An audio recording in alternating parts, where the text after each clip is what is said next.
அனைவருக்கும் வணக்கம்.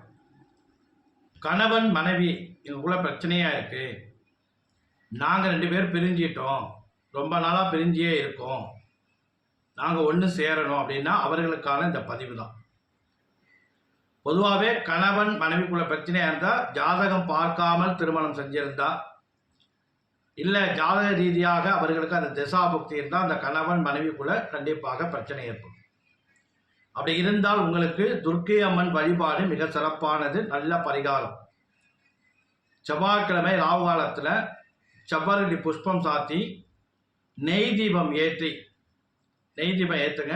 அன்றைய தினம் அந்த செவ்வாய்க்கிழமை ராவு காலத்தில் கோயிலுக்கு வர்றவங்களுக்கு மஞ்சள் குங்குமம் கொடுங்க.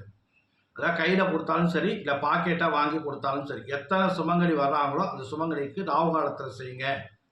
கண்டிப்பாக கணவன் மனைவி பிரச்சனை தீரும். 2 பேர் பிரிஞ்சு இருந்தால் ஒன்று சேர்த்துக்கான வாய்ப்பு நிறையா கிடைக்கும். என்ன பண்ணணும்னா, ராவு காலத்தில் விளக்கு ஏற்றிட்டு மஞ்சள் குங்குமம் பாக்கெட்டாக வாங்கிக்கோங்க. இல்லைன்னா கொஞ்சம் இங்கே ஒரு சின்ன ஒரு டப்பாவில் போட்டு வர்றவங்களுக்கெல்லாம் கையில் கொடுங்க, அவங்க வச்சுக்கணும். அதான் நீங்கள் கொடுக்குற மஞ்சள் குங்குமத்தை அவங்க இட்டுக்கணும். அது மாதிரி இந்த செவ்வாய்க்கிழமைக்கு ராவு காலத்தில் துர்க்கை அம்மன் வழிபாடு பண்ணுறது நல்ல சிறப்பான பலனை கொடுக்கும். கணவன் மனைவியிலேயே ஒற்றுமை ஏற்படும். நன்றி, வணக்கம்.